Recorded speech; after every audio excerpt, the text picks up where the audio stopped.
저는 40대 여자입니다. 결혼만 했고 자식은 없어요. 아니, 결혼을 했던 거라고 해야 맞겠네요. 이제 이혼했으니까요. 네, 저는 이혼녀로 살고 있어요. 저도 제가 이혼녀로 살 줄은 상상도 못했네요. 저는 30대 중반까지 싱글이었어요. 명절에 집에 식구들이 모이면 어른들이 결혼 언제 하냐 생각이 있기는 하냐 눈치 주시는 것도 요령껏 잘 빠져나올 정도로 접어들 무렵 남편을 만났어요. 저랑 동갑이었고 택배 일을 하고 있었어요. 택배 일이라고 한착해 볼 일이 아니라 경력도 길고 오랫동안 일을 해서 그쪽 업계에서는 베테랑이라 웬만한 직장인 월급의 2배 정도의 돈을 벌고 있었죠. 남편은 저보다 2살 연상이었어요. 제가 지금껏 알아온 남자들과는 다르게 어른스러웠고 사람을 가볍게 대하지 않는 것 같아 교제를 시작했네요. 연애할 때 정말 저에게 잘해줬고 아껴줬어요. 둘 다 나이가 있다 보니 부모님께 교제 사실을 알리자마자 반강제로 결혼 얘기가 나오고 일사천리로 결혼이 진행되었고 남편은 남편이 대학생 때 교통사고가 크게 나서 부모님께서 모두 돌아가셨기 때문에 시부모님과의 갈등은 생길 일도 없었죠. 물론 남편 입장에서 슬픈 일이지만 먼저 결혼한 제 친구들은 시댁 없는 저를 부러워하더라고요. 사람이 마음 편하게 살 수 있어야지 최고의 신랑감이네. 시댁 잔소리 걱정은 안 도 되겠어. 온갖 이빠른 소리를 다 들어서 저도 속으로는 그래 이 정도면 늦게 결혼해도 뭐 괜찮지 싶었어요. 남편도 사람 성실하고 좋은 사람이었고요. 그렇게 연애 7개월 만에 결혼식을 조용하게 올리고 신혼집에 들어가 살림을 시작했어요. 혼자 자취를 오래 해서 몰랐는데 남편이랑 같이 사는 게 친구랑 사는 것 같고 처음에는 즐겁더라고요. 남편이 퇴근하면 저녁도 같이 차려 먹고 가끔은 외식도 하고요. 저희는 연애를 짧게 했기 때문에 결혼하고도 서로 새롭게 알게 된 것이 많았어요. 그래서 처음엔 자주 싸우기도 했지만 그래도 금방 화해했고 크게 싸운 적은 한 번도 없었어요.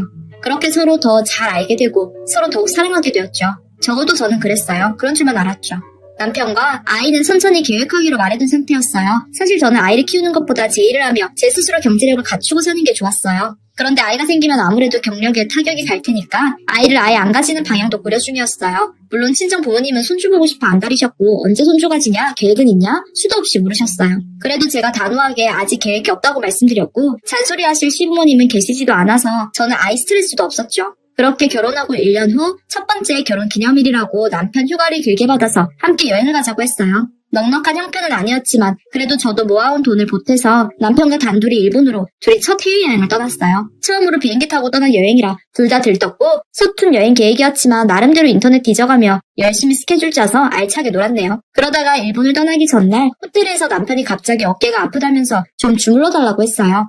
남편 어깨를 안마해주며 당신 요즘 되게 피곤해 보인다고 대수롭지 않게 한마디 했더니 남편이 맞아 요즘 유독 피곤하고 어지러워. 평소엔 높은 아파트 오르락 내리락 해도 아무렇지 않았는데 요즘은 엘리베이터를 타도 막 어지럽고 그래. 그런 식으로 말하더군요. 전 남편에게 이제 당신이랑 나랑 둘 다 나이도 있고 건강을 잘 챙겨야 한다고 한국에 가면 큰 병원 가서 종합 건강검진을 한번 받자고 했어요. 검진 받고 어디가 좀 안 좋다고 나오면 몸에 좋은 한약이라도 한 첩 지어 먹자고 걱정하면서 말해줬더니 남편은 고맙다고 하더라고요. 한국에 돌아가면 큰 병원에 가서 검진을 받아보겠다고 하고 그날 그렇게 잠자리에 들었습니다. 그리고 다음날 저희는 즐거웠던 첫 해외여행을 마치고 한국으로 귀국했어요.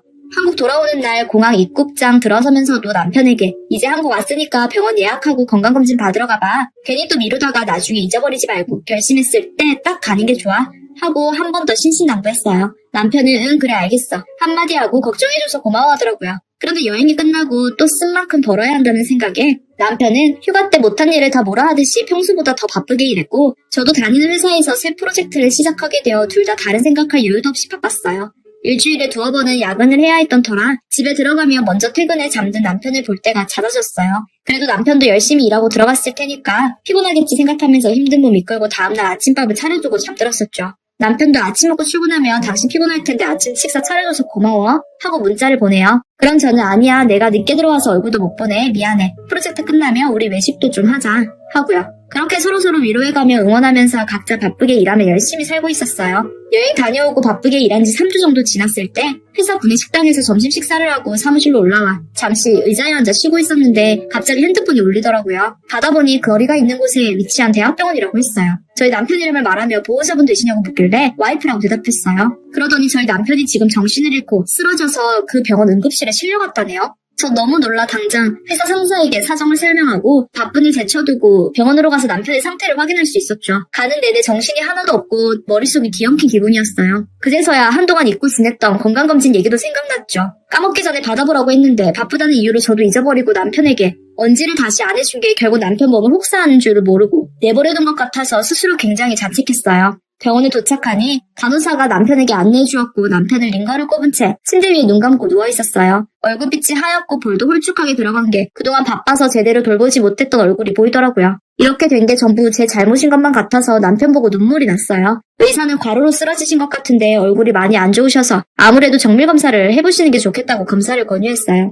전 당연히 승낙했고 남편은 그날 하루 입원해서 각종 검사를 다 받았어요. 저도 남편 곁 내내 지켰고요. 하루 입원하고 퇴원해서 남편에게 택배 일을 당분간 쉬라고 했어요. 남편은 돈 버는 걸 잠깐이라도 쉬면 경제적으로 좀 힘들 거라면서 이제 약도 먹고 하니까 괜찮을 거야 하면서 출근하려고 했지만 제가 직접 남편 일터에 전화를 해서 사정을 설명하고 남편을 쉬게 했습니다. 저는 다음날 출근을 해야 할게 아침 일찍 일어나 그날 남편 식사할 것들을 다 준비해두고 집안 온도도 체크하고 남편 건강에 해가 갈 것들은 다 신경 쓴 후에야 회사에 출근했어요. 바쁜 와중이었지만 남편 건강 나빠질까봐 온갖 신경을 다 곤두세웠었죠. 좀 있다가 남편 검사 결과가 나왔다고 병원에서 남편을 오라고 했어요. 저 남편과 함께 병원으로 향했고 병원에 도착하니 간호사가 안내해주는데 저희 부부를 암센터로 안내하더군요. 남편은 저에게 별일 아닐 거라고 괜찮을 거라고 그랬지만 암센터라는 단어를 보자마자 불안감은 현실이 되었어요. 남편은 위암 2기 진단을 받았죠. 심각한 단계까지는 아니지만 당장 수술이 필요했어요. 항암 치료나 방사선 치료 등 드라마에서나 들어본 치료들도 받아야 했고요. 암 진단받고 수술 일정을 잡고 남편의 치료 과정을 하나하나 알아보고 정리하며 참 많이도 울었네요. 남편은 직장에 전화를 해서 상황을 설명했고 장기 휴직계를 냈고 저는 당장 일을 그만두는 것은 불가능했지만 윗분들이 사정을 봐주셔서 큰 프로젝트에서는 물러나 남편 간호에 시간을 낼 수 있었어요. 최대한 빨리 암 수술 날짜 잡고 수술했고 그 후로는 항암 치료와 방사선 치료를 시작했어요. 다행히 심각한 상황에서 발견되지 않아 치료는 순조롭게 진행되었어요. 입원했을 때 간이 침대에서 자고 남편이 항암 치료를 힘들어하는 걸 보면 제 마음이 다 아팠지만 그래도 빨리 치료받아 완치돼서 다시 행복하게 살 수 있길 바라며 열심히 남편을 간호하고 응원했어요. 그렇게 7개월가량 지났을까? 남편이 어느 날 제게 친정에 한번 다녀오라는 말을 꺼냈어요. 갑자기 무슨 친정이야? 내가 당신 곁에 있어야지 했더니 저더러 당신 지금까지 쉬지도 못하고 내 간호하랴 직장 다니랴 고생했잖아. 이번 주말에 장모님 댁 푹 쉬고 와 하면서 그동안 고생 많이 시켜서 미안하다고 자기가 치료 더 열심히 받아서 얼른 낫겠다고 그러더군요. 저 남편에게 너무 고맙기도 하고 감동도 받았어요. 그래서 그날 회사 퇴근하고 집에 들려서 짐을 챙겨 친정으로 향했죠. 부모님은 제 얼굴을 보시고 남편 병간호하고 일하고 얼마나 피곤하니 우리 딸내미 얼굴 반쪽됐네 라며 온갖 걱정과 위로를 해주셨어요. 저는 그런 부모님께 일도 간호도 다 내가 하고 싶어서 하는 거라고 아직 버틸만 하다고 최대한 씩씩하게 말했어요. 늦게 본 사위가 암 걸렸다는 소식을 들었을 때 부모님은 충격을 많이 받으셨지만 엄마는 치료 초기에 병문안 오셔서 젊은 사람이 벌써 암에 걸려서 어째? 하시면서 남편을 보고 울기만 하다 가셨고요. 아빠는 제 걱정을 많이 하셨어요. 그렇게 손주보기를 원하시던 두 분이 차라리 아이가 없어서 다행이라고 아이까지 있어봐라 너도 안 걸리고 말지 라고 하시면서 제 걱정을 해주셨어요. 오랜만에 집에 간 그날은 금요일이라 금토일을 친정에 있다가 일요일 저녁에 병원으로 갈 예정이었죠. 그런데 금요일 저녁 식사 후에 자려고 휴대폰을 충전하려는데 핸드폰 충전기가 없더라고요. 병원에 두고 온 거였어요. 부모님 핸드폰이 옛날 폰이라 제거과는 맞지 않았고 업무상이라도 핸드폰이 필요했기에 병원에 두고 온 제 물건도 챙길 겸 어쩔 수 없이 밤에 차를 끌고 남편이 있는 병원으로 향했어요. 병실에 있는 복도로 들어서니 이미 늦은 시간이라 복도는 데스크에 업무 보는 간호사 선생님 두 분 제외하고는 텅 비어서 고요했어요. 저도 덩달아 발걸음을 소리 죽이게 되더라고요. 혹시나 남편이 잠들었을까봐 조심스럽게 살금살금 남편 병실 문 앞으로 다가서서 보니 저는 거기서 못 볼 거를 본 거예요. 남편이 제가 아닌 다른 여자와 침대에 나란히 어깨 붙이고 앉아서 핸드폰으로 드라마를 보며 깔깔대고 웃는 모습을요. 둘은 이어폰을 끼고 있어서 제가 들어온 것을 눈치도 못 채고 둘이 신나게 웃더라고요. 눈앞에 벌어지는 상황에 전 어이가 없고 황당하고 믿기 싫어서 한동안 멍하게 두 사람을 바라보기만 했어요. 그러다가 어떻게 그랬는지는 모르겠지만 정신이 들어서 쿵쾅대는 마음을 붙잡고 두 사람에게 다가갔어요. 1인실이라 병실 불은 꺼져 있었고 갑자기 다가온 제 모습에 놀랐던지 제가 다가가자마자 여자는 소리를 지르면서 남편에게서 떨어지더라고요. 남편은 몹시 당황해서 핸드폰 바닥에 떨어뜨리고 정말 과간이었어요. 핸드폰 충전기를 놓고 가서 가지러 왔는데 이제 보니 놓고 가길 잘했네 하고 빈정거리듯 말하니 여자가 후다닥 일어나 밖으로 걸어나가려고 했어요. 재빨리 팔을 자같이 확인해보니 그제야 그 여자가 제 눈에 들어오더라고요. 여자가 입고 있던 옷이 그 병원 간호사 유니폼이었어요. 얼굴을 보니 남편에게 매일 주사나 주러 올 때 자주 얼굴에 비춘 적이 있어서 눈에 익은 사람이라는 걸 알 수 있었죠. 이름까지는 몰랐고요. 그 여자는 제 눈을 못 마주치며 빠져나가려고 몸만 비틀더군요. 저는 어차피 이 병원 간호사니까 당장 사직서 쓰고 도망가지 못하겠지 싶어서 일단 놔줬어요. 정말 꼬리 불 붙는 듯이 빠르게 병실 밖으로 나가버리더라고요. 간호사 아니라 달리기 선수를 시켰어야 할 여자였어요. 그리고 남편을 가만히 바라보니 남편은 고개를 푹 숙이고 아래만 보더라고요. 이 상황 설명해봐. 누가 봐도 당신이 바람난 거 확실하니까. 전후 사정 확실하게 설명해 나한테. 하고 단호하게 말했어요. 최대한 침착하려고 했지만 속으로는 엄청 떨렸고 점점 차오르는 분노에 눈도 아프기 시작해서 저는 울지 않으려고 얼마나 애썼는지 몰라요. 남편은 한동안 입을 열지 못하더니 이내 저를 보고 여보 정말 미안해 라고 오늘 떼더군요. 항암치료 시작하고 3개월 정도 되었을 때부터 그 여자를 만나기 시작했다네요.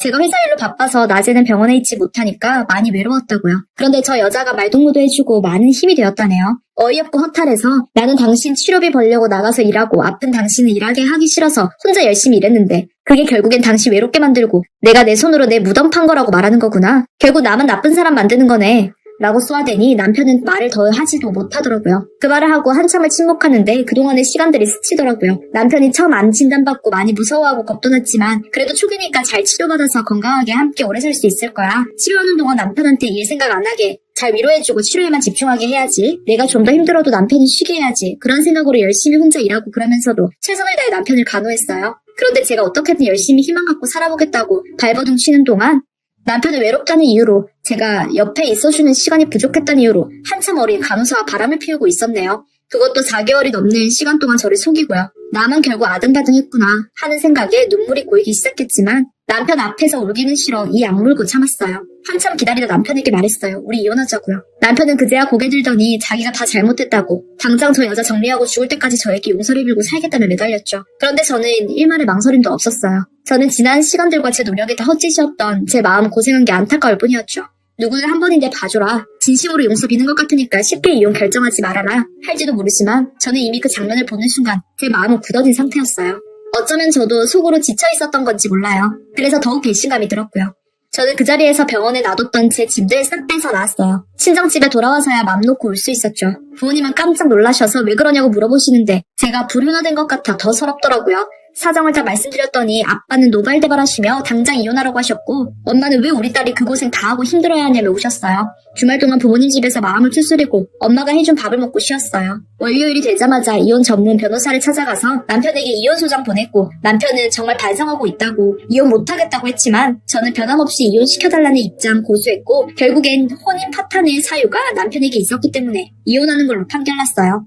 그 후로 건너 남편 소식은 들었는데 남편은 암이 전이되어 이혼을 몇 달 뒤에 세상을 떠났다고 하더군요. 다행스럽게 제 마음 정리가 어느 정도 된 상태여서 별로 심리적 타격은 없었어요. 뭐 이제 타인이니까 제가 신경 쓸 필요도 없다고 생각했고요. 사랑했던 사람이 죽어서 슬프기는 하지만 죄값은 다 돌려받는 거라고 생각이 들더군요. 저는 늦게 결혼해서 결국 다시 혼자로 돌아왔지만 그래도 이번 일을 계기로 남은 제 인생 오로지 제게 집중하며 행복하게 살아보려고 합니다. 제 이야기 들어주셔서 감사합니다.